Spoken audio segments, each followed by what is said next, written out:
खबर कन्नौज से, जहां सपा सुप्रीमो अखिलेश यादव का केंद्र सरकार पर निशाना। कहा, जिस तरह पीएफ की रकम निजी संस्थान में लगाने पर यूपी में हुई कार्रवाई, उसी तरह जनता का पैसा डुबोने वाले एसबीआई और एलआईसी के चेयरमैन पर भी हो कार्रवाई। भाजपा जब यूपी में जेल भेज सकती है तो उन्हें क्यों नहीं भेज रही है। मुगल गार्डन का नाम बदलने पर भी अखिलेश ने किया कटाक्ष। कहा, यह कल हमें तुम्हें भी अमृत नाम दे सकते हैं। कन्नौज की योजनाओं का भी नाम बदल दो, लेकिन काम तो करो। मंदिर न जाने के मामले पर कहा, बीजेपी किसी को स्वीकार नहीं कर सकती है। ठटिया कट पर जम्मू में मारे गए मजदूरों के परिजनों से मिल दी आर्थिक सहायता। कहा, मृतकों के परिजनों को 50-50 लाख की आर्थिक मदद की भी मांग की। 10 मिनट तक रुक इटावा निकल गया अखिलेश यादव का काफिला। छोड़ करके पठान मूवी और सनातन संस्कृति ये मुद्दे बनाए जा रहे हैं, इसमें क्या मतलब? उससे पहले आपको सोचना चाहिए कि जिस तरीके से उत्तर प्रदेश में आपको याद होगा, बिजली विभाग में प्रोविडेंट फंड, उसका इन्वेस्टमेंट इन्वेस्ट किसी प्राइवेट कंपनी में कर दिया था, जिसके कारण उस समय जो अधिकारी थे उनके ऊपर कार्रवाई हुई, ईडी जांच हुई, जेल भेजा गया। आज जब देश की सबसे बड़ी कंपनी, जिसका दावा करते थे कि नंबर 3 से नंबर 2 पे पहुंच गए हैं, हमारी मांग है समाजवादियों की, एलआईसी के चेयरमैन और स्टेट बैंक के चेयरमैन को जेल भेज देना चाहिए। जब उत्तर प्रदेश में सरकार के पैसे का प्रोविडेंट फंड को इन्वेस्ट करने के लिए डीएचएफएल में उन्हें जेल भेजा जा सकता है, तो बताइए 77,000 करोड़ रुपया और 55,000 करोड़ रुपया इन्वेस्ट करने वाली संस्थाएं जो सरकारी हैं, वो जनता का पैसा है, आखिरकार उनके चेयरमैन क्यों नहीं जेल भेजे जा रहे? बीजेपी जब उत्तर प्रदेश में जेल भेज सकती है तो बीजेपी की सरकार दिल्ली में है, उन एसबीआई और दूसरी जो कंपनी है एलआईसी, जिसमें जनता का पैसा है, जो इन्वेस्ट किया वो डूब रहा है, तो आखिरकार उनके चेयरमैन जेल क्यों नहीं भेजे जा रहे हैं? कर दो, और हो सकता है कि हमारा आपका नाम भी अमृत कर दिया जाए। इससे भी बड़ा सवाल है,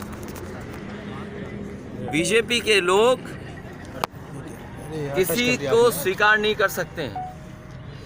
ये तो नाम है, कल हमें मंदिर नहीं दर्शन करने दिया, बताओ। ये बीजेपी के लोग तय करेंगे कि कौन क्या करेगा। मुगल गार्डन का बीजेपी तय करेगी। शर्म आनी चाहिए भारतीय जनता पार्टी के लोगों को, जो अपना काम नहीं कर पा रहे हैं। ये कन्नौज बताओ, जितना काम आपको दिखाई दे रहा समाजवादी सरकार का है, हम तो कहते हैं इनका भी नाम बदल दो। अमृत म्यूजियम कर दो, अमृत मेडिकल कॉलेज कर दो, अमृत इंजीनियरिंग कॉलेज कर दो, अमृत शौचालय कर दो, अमृत सुसु घर कर दो। क्यों नहीं करते हो ये सब? क्यों इज्जत घर नाम रखा है? अमृत घर नाम रख देते उसका। ये भारतीय जनता पार्टी की सोची समझिए, जिससे आप महंगाई का सवाल ना पूछो, बेरोजगारी का सवाल ना पूछो, जो अन्याय हो रहा है उस पर आप बातचीत ना करें। बताओ, बलवंत सिंह की आप मदद क्यों नहीं कर पा रहे? उसकी पत्नी की सरकारी नौकरी क्यों नहीं दे पा रहे आप? समाजवादियों को तो आप कहते थे कि मुसलमान हैं तो ज़्यादा मदद कर रहे हैं, पिछड़े हैं तो ज़्यादा मदद कर रहे हैं, दलित हैं तो ज़्यादा मदद कर रहे हैं। अब तो सरकार तुम्हारी है, तुम क्यों बलवंत सिंह की नहीं मदद कर पा रहे हो? ये साख समाज की पत्नी, उसको सरकारी नौकरी क्यों नहीं दे रहे हो आप? आप तो दावा कर रहे हो मदद करोगे, आप क्यों नहीं मदद कर पा रहे हो आप? ये भारतीय जनता पार्टी के झूठे लोग हैं।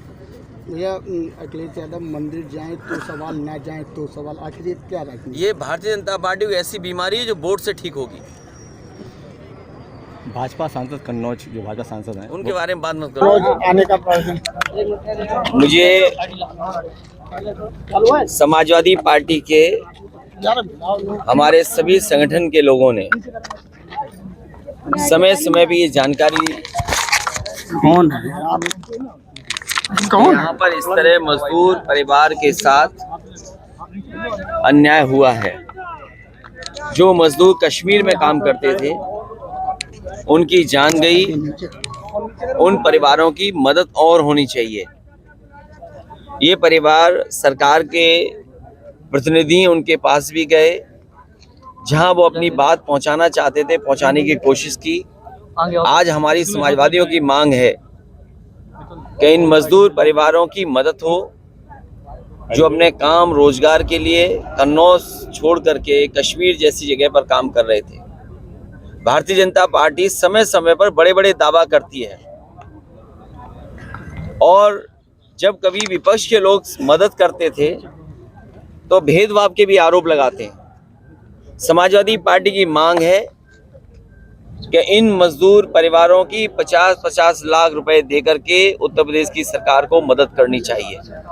इससे पहले भी जो छबरामऊ में घटना हुई कन्नौज में, उसमें भी समाजवादी पार्टी ने मांग की थी और आज फिर एक बार मांग करते हैं कि पहले तो वो हत्या प्रशासन ने कराई थी, बीजेपी के लोगों ने मिलकर कराई थी। इससे जिम्मेदारी सरकार की बनती है उस परिवार की मदद करने के लिए, उसके परिवार के एक सदस्य की सरकारी नौकरी हो और 50 लाख रुपए से मदद करने का काम सरकार करे। इसी तरह मुझे याद है बलवंत सिंह, जिनकी पुलिस ने मार मार करके जान ले ली, पूरे के पूरे वहां पर जितने भी दल के लोग हैं उनकी मांग थी कि उस परिवार के साथ अन्याय हुआ है। वहां के सांसद, वहां के विधायक जो बीजेपी के हैं, उन्होंने भी इस बात को स्वीकार किया था कि पुलिस के कारण ही उनकी जान गई है। बलवंत सिंह के ऊपर झूठा मुकदमा लगाना, पुलिस को पकड़ के ले जाना और उसके बाद जिस तरीके से मारपीट गई उसी से जान गई। वहां के सांसद, वहां के विधायक, बीजेपी के नेता खुद इस बात को स्वीकार करते थे। जब उनकी पत्नी ने मुझे पत्र लिखा तो मैं गया और मदद भी की और मैंने मांग की है कि उसके परिवार के एक सदस्य को, क्योंकि उनकी पत्नी पढ़ी लिखी हैं, उनको सरकारी नौकरी मिलनी चाहिए, 1 करोड़ से मदद हो, और ये सरकार अभी भी मदद नहीं कर पाई है। आखिरकार सरकार क्या चाहती है? सरकार की जिम्मेदारी क्या बनती है? हम अपने इन परिवार के सदस्यों को भरोसा दिलाते हैं जब कभी समाजवादी सरकार बनेगी हम इनकी मदद करेंगे। तो सवाल ना जाए तो सवाल, आखिर ये क्या रखनी? ये भारतीय जनता पार्टी को ऐसी बीमारी है जो वोट से ठीक होगी। भाजपा सांसद कन्नौज जो भाजपा सांसद है, उनके बारे में बात मत करो, कोई स्टैंडर्ड नहीं उनका, कोई को नहीं। अरे तुम्हें LIC बिक गई यार, LIC बिक गई, SBI डूबने जा रही है। सवाल ये बड़े हैं, क्या जिस तरीके से उत्तर प्रदेश में प्रोविडेंट फंड का इन्वेस्टमेंट एक प्राइवेट फर्म है जिसमें घाटा हो गया था, जिसका नुकसान हुआ, उसकी वजह से उत्तर प्रदेश में कई लोगों को जेल जाना पड़ा। क्या भारत सरकार ने जो पैसा इन्वेस्ट कराया, क्या वो लोग जेल जाएंगे कि नहीं जाएंगे?